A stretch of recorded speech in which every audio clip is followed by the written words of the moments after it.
అందరికీ నమస్కారం. నేను జాకీర్ హుస్సేన్. నటకిరీటి, నట విశ్వరూపం అంటుంటారు రాజేంద్ర ప్రసాద్ గారిని. అయితే ఈ మధ్య కాలంలో తరచుగా వివాదాల్లో నిలుస్తున్నారని చెప్పాలి. రీసెంట్గానే పద్మశ్రీ అవార్డు కూడా పుచ్చుకోవటం జరిగింది. అయితే రీసెంట్గా మాట్లాడుతూ ఎన్టీఆర్ గారి గురించే ఏదో కాస్త ఫ్యాన్స్ హట్టే విధంగా మాట్లాడారట. సో ఏంటి ఇష్యూ ఒకసారి డిస్కస్ చేద్దాం. ప్రస్తుతం మనతో సినీ క్రిటిక్ జగదేవ్ గారు ఉన్నారు. వెల్కమ్ చెప్దాం. హలో సార్, నమస్కారం. నమస్తే సార్, రాజేంద్ర ప్రసాద్ గారు నిజంగా ఈ మధ్యకాలంలో ఇలాంటి వివాదాల్లో ఎక్కువ చిక్కుకుంటున్నారు. ఏంటి సార్? యాక్చువల్గా రాజేంద్ర ప్రసాద్ గారు ఆన్ స్క్రీన్ ఎంత జోవియల్గా కనిపిస్తారో ఆఫ్ స్క్రీన్ కూడా అంతే జోవియల్గా మాట్లాడతారు. అంటే ఎక్స్ప్రెషన్స్కి పెట్టింది పేరు. ఆయన దర్శకుడు కథ చెప్పి సన్నివేశం చెప్పి వదిలేస్తారు తప్ప యాక్టింగ్ ఇలా చేయాలని ఎప్పుడు ఎవరు చెప్పరంట. అంటే అంత ఎక్స్పర్ట్ ఆయన. సో అంటే కామెడీ చేసేవాడు మిగతా నవరసాల్లో మిగతా 8 రసాలు అలవోగ్గా చేసేయగలరు. ఒక కామెడీ ఎవరైతే బాగా చేస్తారో వాళ్ళే. సో అయితే అటువంటి రాజేంద్ర ప్రసాద్ గారు మీరు అన్నట్టు ఈ మధ్యకాలంలో ఆడియో ఫంక్షన్స్ అయినప్పుడు వాళ్ళతో పాటు కలిసి పనిచేసిన వాళ్ళని ఒకసారి ఆలీ గారిని ఆలీ డాష్ అని ఏదో అన్నారని, తర్వాత రీసెంట్గా బ్రహ్మానందంని ఇలా అన్నారు, తర్వాత డేవిడ్ వాన్స్ ఆయన ఎవరు క్రికెటర్, ఆస్ట్రేలియన్ క్రికెటరు, నితిన్ సినిమాలో గెస్ట్గా ఏదో చేశారని ఆయన కూడా ఈ డేవిడ్ ఉన్నాడే దొంగ కొడుకొని ఏదో ఒక అలాంటి పదం వాడారు. అంటే ఆయన ఏంటి క్యాజువల్గా అంటే ఉన్నాడే దొంగ వేదవరాయుడు బాగా అల్లరి చేస్తాడు అని అంటాం కదా, ఆ యాంగిల్లో ఆయన మాట్లాడతాడు. కానీ స్టేజ్ మీద కొంత హుందాతనం ఉండాలి అనే యాంగిల్లో నెటిజన్స్ వైరల్ చేస్తున్నారు. అయితే తాజాగా మరొక అంశం ఇప్పుడు ఏంటంటే ఆయనకి మీరు అన్నట్టు పద్మశ్రీ వచ్చింది నేడు లాస్ట్ ఇయర్ పద్మ పురస్కారాల్లో. అది చక్కగా మన చిరంజీవి గారు లాంటి వాళ్ళు కూడా ఇంటికి వెళ్ళి ఆయన శుభాకాంక్షలు చెప్పారు. చిరంజీవి గారు ఆయన కూడా క్లోజు. ఆ తర్వాత ఇప్పుడు 2025 కాంతారావు నేషనల్ అవార్డుకి రాజేంద్ర ప్రసాద్ గారిని ఎంపిక చేశారు. సో రాజేంద్ర ప్రసాద్ గారిని ఎంపిక చేసినప్పుడు ఆయన ఎప్పుడులాగే నాకు ఈ అవార్డు వచ్చిన సంతోషం అంతా చేస్తూ ఎప్పుడు ఆయన చెప్పేది ఏంటంటే ఎన్టీఆర్ గారి యొక్క ఇంట్లోనే నేను పుట్టాను. ఆయన చావడిదొడ్లో ఎక్కడో పుట్టారు. ఆ ఎన్టీఆర్ గారు బాగా ఆ కుటుంబం సన్నిహితంగా ఉండేది. ఆయన దగ్గర నుండి ఆయన వేషాలను చూశాను. ఆయన వేషాలు వేయడం కానీ, నటనలో ఉండే హావభావాలు పలికించడం కానీ, తర్వాత ఈయన గ్రాడ్యుయేషన్ ఏదో పూర్తి అయిపోయాక ఎన్టీఆర్ గారి ఆశీర్వాదం వెళ్ళి నేను ఇలాగ సినిమాలోకి రావాలనుకుంటున్నానంటే ఈయన బక్క పలసగా పేలగా ఉండేవారట. ఏం మీకెవరు వేషాలు ఇస్తారు, ఒక్కొక్క దానికి ఒక్కొక్క రంగంలో ఒక్కొక్కరు నిష్ణాతులు ఉన్నారు. మాసు జేమ్స్ బాండ్ సినిమాలంటే కృష్ణ గారు ఉన్నారు, ఫ్యామిలీవి 2 భార్యలు, ప్రియురాలంటే సోహన్ బాబు గారు ఉన్నారు, అలాగే సోషల్ మింగ్లింగ్ సంబంధించి కుటుంబ కథా చిత్రాలంటే తమ్ముడు ఏఎన్ఆర్ గారు ఉన్నారు, జానపదాలంటే మేమున్నాం, మరి మీరు ఎక్కడ దేంట్లో సరిపోతారని చూసుకోండి అని క్లాస్ పీకేవారట. సో అలాగా రాజేంద్ర ప్రసాద్ గారు పెద్దవాళ్ళ యొక్క అడుగుజాడులు అంటే ఒకప్పుడు గౌరవ మర్యాదలు అలాగుండి ఇప్పుడు ఎవరు గౌరవ మర్యాదలు ఇస్తున్నారు.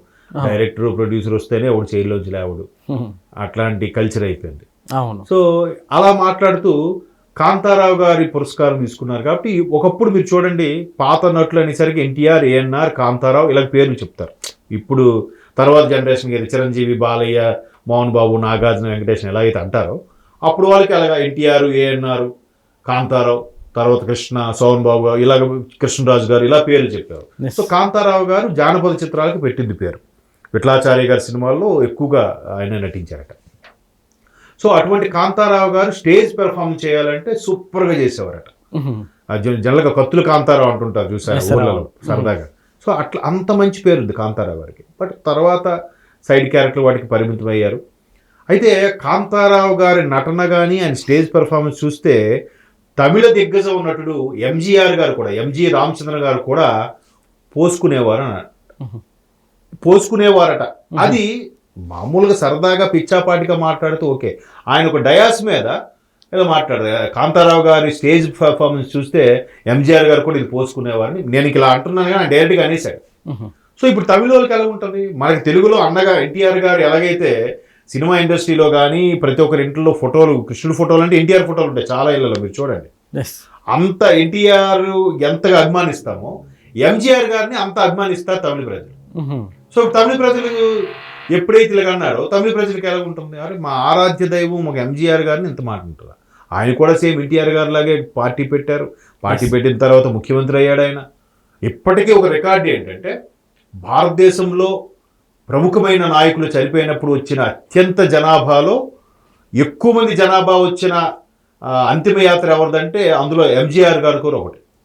ఎన్టీఆర్, ఎంజీఆర్, బాల్ ఠాకరే, తర్వాత రాజీవ్ గాంధీ అనుకుంటా. ఈ నలుగురే హిట్ లిస్ట్లో. అంటే అంతమంది కొన్ని లక్షల మంది వచ్చారట వాళ్ళ శవయాత్ర అంతిమయాత్ర నడుస్తుంటే. అంటే అంత క్రేజీ పర్సన్స్ అని చెప్తున్నాను నా ఉద్దేశం. సో అటువంటి ఎంజీఆర్ గారిని పట్టుకొని ఈ నటన చూస్తే ఆయనే అయ్యి బాబాయ్ కాంతారావు నేను చేయలేను అనేవాడంటే అయిపోయింది కదా. అలా అనకుండా కాంతారావు గారి నటన చూసి ఎంజీఆర్ఏ పోసుకునేవారు అని అన్నాడు. సో ఇప్పుడు తమిళకి ఇదేంటి ఇలా మాట్లాడుతున్నాడు అని. ఇప్పుడు మీరు ఏదైతే వివాదాలు అని అన్నారో, యాక్చువల్గా తెలుగులో జగపతి బాబు గారు ఒక పక్క, రాజేంద్ర ప్రసాద్ గారు ఒక పక్క దూసుకెళ్ళిపోవాలి నటన పరంగా అన్ని రకాల పాత్రలకి. సో వాళ్ళ అమ్మాయి మధ్యలో చనిపోవడం, తర్వాత ఎట్లాగే ఆయన కొంచెం వివాదాస్పద వ్యాఖ్యలు చేస్తున్నారనే ఉద్దేశంలో కొంతమంది దర్శకులు ఆయనకి పక్కన పెట్టారు అని టాక్ కూడా ఉంది ఇండస్ట్రీలో. బట్ అలా అది పెద్ద వాస్తవం కాదు. పర్సనల్ ఎప్పుడు తీసుకోరు దర్శకులు కానీ ప్రొడ్యూసర్లు కానీ. ఈ క్యారెక్టర్కి ఈయన సరిపోతాడా లేదా, ఈయన సూట్ అవుతాడా లేదా అనేదే చూస్తారు. అలాగే చెప్తారేమో కానీ బట్ కొంతలో కొంత ఇంపాక్ట్ అవుతుంది. ఎవరైతే కొంచెం వివాదాస్పదంగా ఎక్కువగా ఉంటారో అటువంటి వాళ్ళని తీసుకోవడానికి, యూనిట్లో తీసుకోవడానికి కూడా ఇబ్బంది పడతారు. అంటే ఇది ఫిల్మ్ నగర్లో ఒక టాక్ ఇది. బట్ రాజేంద్ర ప్రసాద్ గారు నటన పరంగా ఎక్స్ట్రాడినరీ పెర్ఫార్మెన్స్ ఆర్టిస్ట్.